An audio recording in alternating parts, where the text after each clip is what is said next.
నమస్తే, KVC news స్వాగతం. ప్రతిక్షణం సామాన్యుడి పక్షం. నేను మీ చలపతి. నేటి వార్త.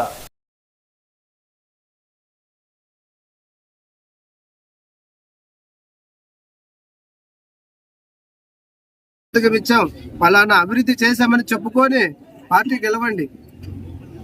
ఊరకే ఎదురుగా ఉండే ప్రభుత్వాలను తిట్టి, ఎదురుగా ఉండే పార్టీలను తిట్టి ఊరిని అధికారంలోకి రావాలంటే కాదు. ప్రజలందరూ, రాష్ట్రంలో ఉండే ప్రజలందరికీ సంక్షేమం చేశామా, అభివృద్ధి చేశామా అడిగండి. మేము ఈరోజు ధైర్యంగా అడుగుతున్నాం. మా ముఖ్యమంత్రి జగన్మోహన్ రెడ్డి గారు ప్రతి ఒక్క కుటుంబానికి ఒక సంక్షేమ పథకం ఇచ్చుకుంటూ పోయినారు. ఈరోజు మేము ఒక ఇంటి దగ్గర, ఒక కుటుంబం దగ్గరికి వెళ్ళి మాకు పలానా అమ్మఒడి పథకము, పలానా ఆసరా పథకము, వైఎస్ఆర్ చేయూత ఇచ్చాము, రైతు భరోసా ఇచ్చాము, రైతు భరోసా కేంద్రాలు నిర్మించాము.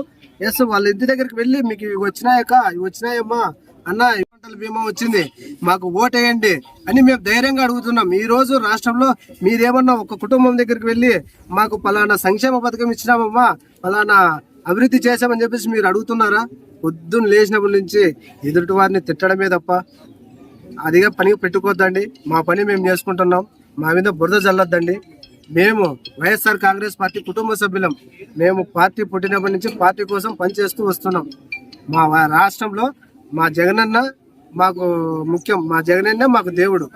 ఈరోజు సామాన్యులకు, డ్రైవర్లకు, ఉపాధి కూలి పనిచేసుకున్న వాళ్ళకి ఇస్తున్నాడంటే మమ్మల్ని గుర్తించి పార్టీ కోసం పనిచేశారు అని చెప్పేసి గుర్తించి ఈరోజు ఇస్తున్నారు. మీరు కోట్లు ఇచ్చే వాళ్ళకే టికెట్లు ఇస్తున్నారు. గుర్తుపెట్టుకోండి. ఒక వ్యక్తిని ఎప్పుడూ అసభ్యంగా మాట్లాడద్దండి. దయచేసి మాలాంటి వాళ్ళని మనోభావాలు దెబ్బతీయద్దండి. ఖచ్చితంగా 2024 ఎన్నికలలో రాష్ట్రంలో వైఎస్ఆర్ కాంగ్రెస్ పార్టీ జెండా ఎగరేస్తాము. అలాగే సింగనమల నియోజకవర్గంలో కూడా వైఎస్ఆర్ కాంగ్రెస్ పార్టీ జెండా ఎగరేస్తామని చెప్పేసి ఈ సందర్భంగా తెలియజేస్తాం. ఇంతటితో నేటి వార్త సమాప్తం. మరిన్ని వార్తా విశేషాలతో మీ ముందుకు వస్తుంది KVC news. Until then, signing off, మీ కేవీ చలపతి.